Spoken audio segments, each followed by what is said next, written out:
The following podcast is brought to you by the Johners Podcasting Network, found exclusively at wrestlingwithjohners.com. Very fortunate to have the man behind the magic in my recent thumbnails, Derek. Thank you for joining me, man. I really do appreciate it. Oh, anytime, man. Like I said, we were talking about just a few seconds ago offline. Yeah, no, it's been fun. Like I said, the thumbnails are the first impression that people get of your show, especially for new subscribers. So if we can draw a bit of attention with the thumbnail, that's what we like to do. Drawing attention is really how I started with all this, and we can, dig into that story here in a minute. Yeah, how long have you been doing graphics for people? Because you're very known in the wrestling world. I mean, you're very known for this person who I've just recently had on, Shazza. Yes, Shazza's a friend. We've been doing graphics now. I believe this is my 13th year, Wow. full time. Before that, I was a referee, and I was doing this as I was reffing. So it was working for a company as a referee, and then also offering services up. It was a fun stretch. I did that for 6 years before it took me a little bit to realize that the extra money that I was making for the graphic work was getting spent on traveling abroad for these shows. So I took myself off of the road after a good 6 years of doing both, and decided that I would probably be able to make $1 or $2 if I just stayed home and did this as a full-time gig. And it's weird the way this really, turned out, because I am self-taught. None of this was in the plans to do graphics. It was literally a plan to go to wrestling school, and then it turned into being a referee, because I'm not the physical stature in no way, shape, or form to be a wrestler. So, and then, like I said, it turned into a want to help the company I was refereeing for, my main company where I trained. After training, halfway through training, they asked me, hey, you're a good shape and size for a referee. It's still a part of the wrestling business. And so when my training switched over to that, I felt more comfortable with the training. It didn't get any easier. Training's training. You don't get out of it. But having that focus switched over to knowing that I'm not going to be a performer, and then learning the ins and outs of refereeing. We managed to get through training, and we put on our first event. And it was a matter of going to a more proper designer at the time, and being charged an outrageous rate for stuff that we were using. And as a team player, I said, hey, I can teach myself what we need to be able to do the flyers and stuff. And that was in 2004. So they were very simple. They were blank sheets of paper with some info, a little square photo, maybe if you want to get a little bit more fancier, black and white to save on price. But that was just my way of being a team player, and also just being a helpful person that I am. I think that still carries through to this day. I am a very helpful person. Once I'm in the rotation, and once you're part of obviously you've seen that, but by working with me, very hands-on, very I work with. Yes, I'm quick. I work with people, and that's the thing too about a more proper graphic designer. As soon as possible for them is a couple of weeks, because this is wrestling. As soon as possible could be an hour or two. I have people that contacted me saying this should be done last week. So it's it's very much a quick turnaround on demand thing. Wrestling is. Very quick. So, who's been the biggest name that you've had like contact you or that you've worked for? We mentioned obviously Shazza McKenzie that you recently did a picture for me, which is this one, which is quite amazing itself. So, thank you for that.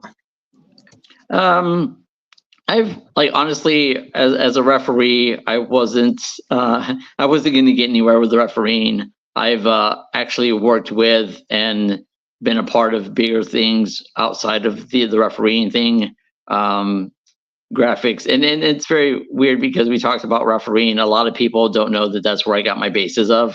As I started doing refereeing shows, and it became a matter of going to these shows where they weren't properly advertised. The flyer was less than desirable, and it turned into me offering my services to other companies and other places solely because I want my friends who are wrestlers to perform in front of people. It's just a different energy when you have an arena full of people, opposed to some of the shows I've been on, some of the smaller indie companies in the States. I performed in front of 10 people one time. I'm pretty sure they all showed up in one vehicle. Like I said, I put myself out there to help just so that my friends can have people to perform in front of. And then some of the bigger names. So I've actually done work for Impact. I covered all graphics for Tommy Dreamer's House of Hardcore tour 2 times in Australia. Before All In was the thing, before AEW was the thing, I did work for the Bucks and Cody when they were running with the Elite angle before AEW was a thing. So getting to work with that. I was also very blessed to work with a comic book store in the New York area. Before the pandemic, they would have signings, and they would always have me commission a 8x10 artwork of whoever was coming into town, so that if you showed up and you didn't have anything signed, they had these 8x10s available. So I got to work with stuff with Roman Reigns, Alexa Bliss, Matt Riddle, Bray Wyatt, people of that stature. And then it was also that all the work had to get approved by WWE at the time. So I would finish the project, mail it off, they'd get approval, they'd say maybe you can't use this photo or that photo, make our adjustments, and then send it back. So all my work has been seen by WWE. It's not a direct contact, but I've been out there. They are aware of me. At one point I did have an interview, and it was very much the same thing. I don't have proper schooling, so that's kind of something that they look for to give an official job with the company that big. They want schooling, which honestly, like I said, it never started off as a career or anything like that. Like, I just did flyers to help people, to help my friends have people to perform in front of. I don't know if you've been to shows that are really crowded, and the energy from a wrestling show with many people is a lot different when it's a smaller crowd. 100%. You've also worked with OVW. I do. How did that come about? That came about through our work with Great Lakes Championship Wrestling in the Minnesota, Milwaukee, Wisconsin area. Dave Hero, who runs that organization, he's been running shows for 20 plus years. It's a really great crowd, really great shows. He started doing some work with OVW. They've used a lot of the same talent. And when the opportunity came up that they were looking for a new designer, I threw my hat into the ring. I was like, hey, that's a position that I'd really like to be a part of. It's a great organization, a great history. And anyone who saw the Wrestler Show on Netflix got a glimpse of what the backstage area is like, and what the workings of that company is like. So I was all for it. initially the job opened up in October of last year, and they went with a different company, different fellow, and there was no hard feelings of that. It was, right now we work with 12 different wrestling companies, so it's not like it's not like I'm not busy. It's not like the OVW thing was the only, my only big deal job, but Really busy. after a few months of the person they had, they weren't happy with the product of what they were coming out to. Also, I believe the person was overseas, if I'm not mistaken, possibly in the UK. So the time differential, and like I said, wrestling, like I said, is very quick paced turnaround. So you guys having the hours being advanced and the hours differential kind of threw a hamper on them needing stuff quickly, opposed to me being semi in the area, at least in the same time zone. Yeah. So I was asked to come back on, and it's like I said, it's been a fun time. Those guys are really a close-knit family. There's some real superstars there, and again, if I can help bring eyes to what they're doing, like very much as yourself, if I can put out a graphic that is, has that wow factor that kind of, pops and people see and we're like, okay, what's that about? Then, the more the merrier, the more eyes on them. And that's the thing that a lot of pro wrestling companies I work with have a hard time realizing, like, there's not a lot of budget in wrestling. For some of the smaller companies, the money that could be used to pay for a flyer or pay for, nice graphics could also be the same amount of money used to book, 2 to 3 wrestlers on the show. So it's a matter of, hey, these guys, or hey, a nice looking flyer. And, I always tell them, hey, the flyer is the first impression. Sure, you're right about that. Yeah, and the show could be horrible. I'm not getting me wrong. I've seen some awesome flyers and some bad shows. But, as a fan, seeing it going, hey, that's something I'd like to go to. That looks interesting. Hey, come on, me and you, Jordan, look at this flyers. Pretty epic. Let's go to this thing. Yeah. So along that lines, like, yeah, OVW's been great. They run every Tuesday, so it's a super quick turnaround. But I'm definitely the guy for the job. This is, my 9 to 5. This is it. I know there's a lot of people that haven't been able to maintain making a living out of it, but I'm just super blessed, and I get to work with great people like yourselves and OVW. Appreciate that. Like I've said to you, and I'll say this to anyone who I see on Twitter many times, that people need like a graphic designer or something. And I'm the first person. I've mentioned your name to a few people. They're like, "Oh, who does yours? Who does this?" Someone mentioned it the other day to me, and I was like, "Obviously you." And they says, "Oh, what's the turnaround like?" And I says, "Pretty much not even 24 hours."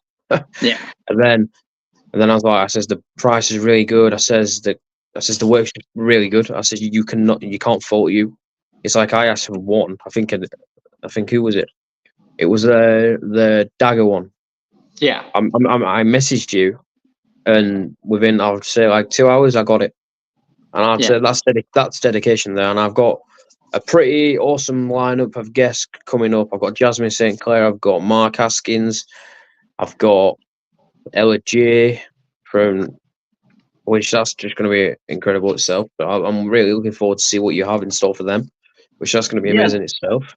Yeah, I'm really jealous about the Haskins interview. That should be a good time. For a while there, I was doing work for was it IPW UK for a while. Yeah. So I got familiar with working with British talent and stuff like that. And that's where like I said, I've gotten some DVD covers that I did. They sent me copies of, and it was early Will Ospreay, Marty Scurll tag matches and stuff like that in the way beginning. So I used to keep up really well on my UK wrestling. But yeah, definitely a good time. That's a killer lineup. And like I said, there's also talent that I work with in Australia. I did worked for the company in the UK for a while there. In Australia, at one point, I had 4 different companies I was working for. I was really blessed to do the Tommy Dreamer House of Hardcore tours. Those were some really big events. They had a really stacked lineup and stuff like that. So, who's your Mount Rushmore of professional wrestling? That's a good one. So it obviously it's changed throughout the years. As a kid, it was the Warrior, the flashier guys that are not really, and the Hogan and Warrior, Jake the Snake. Not because of the ring aspect of it. They were just bigger than life characters as a kid. As you grow up, then you start learning more of the technical wrestling stuff. You see, the guys that can really go Bret Hart's, Shawn Michaels kind of situations. And then I actually veered off of wrestling for a while in my schooling years. I attempted for sports, so I kind of took a backseat to wrestling.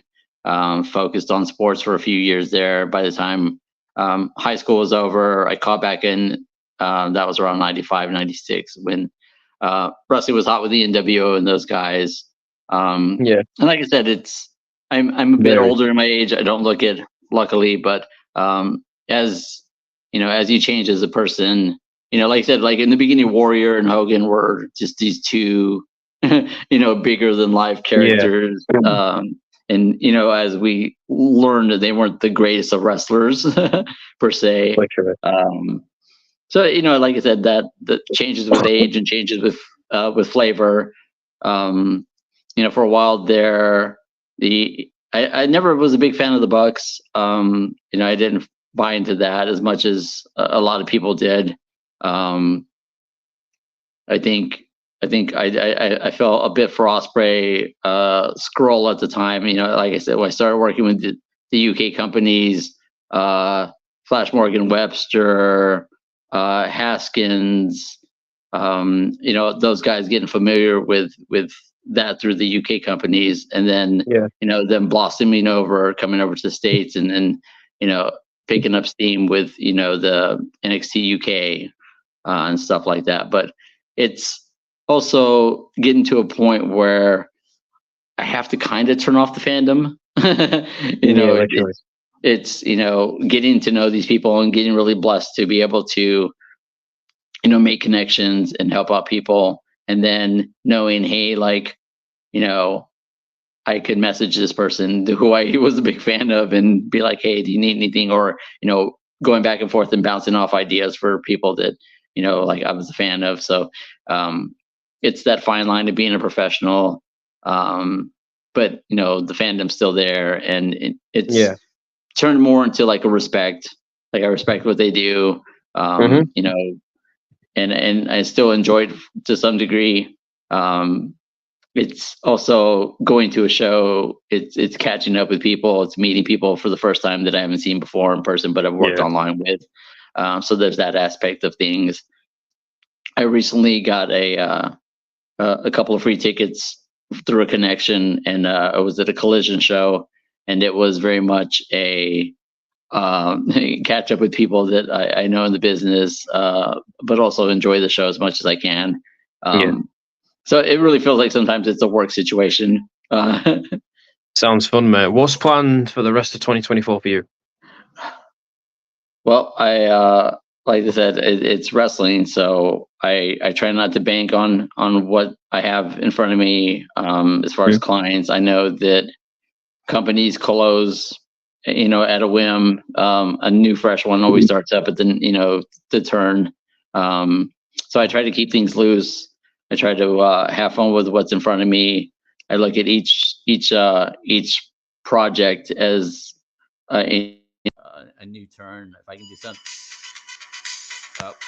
let a call come in. If I can have something, if I can turn something into some magic, like I did with yours, when I was like, hey, this was, the idea I wanted to do for that, and you're like, go for it. Let's see how it comes out.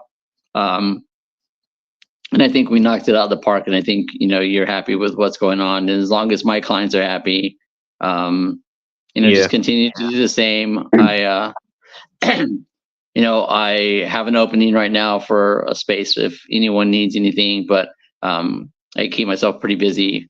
And it's just like I said, making connections and meeting people, and then continuing to keep those connections going. Working with Shazza, I've done stuff for her for years now. It's amazing.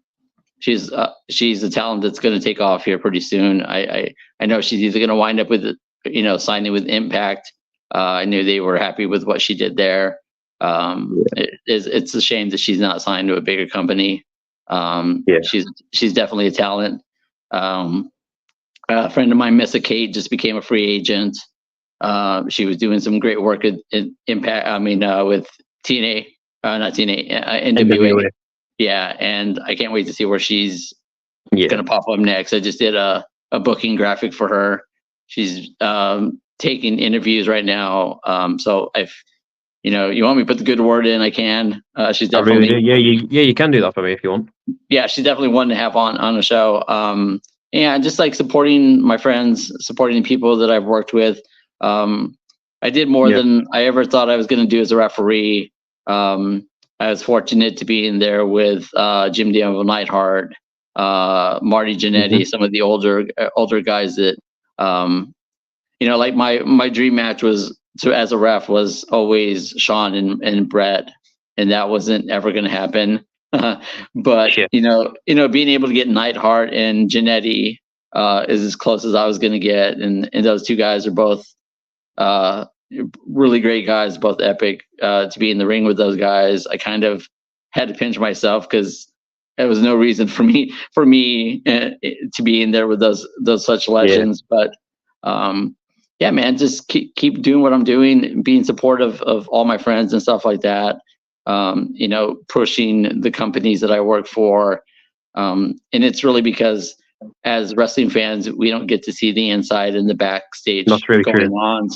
And if someone who's a promoter, you need to just go hug them and tell them, hey man, we appreciate you because it's an effortless job. It's definitely not in it for the money.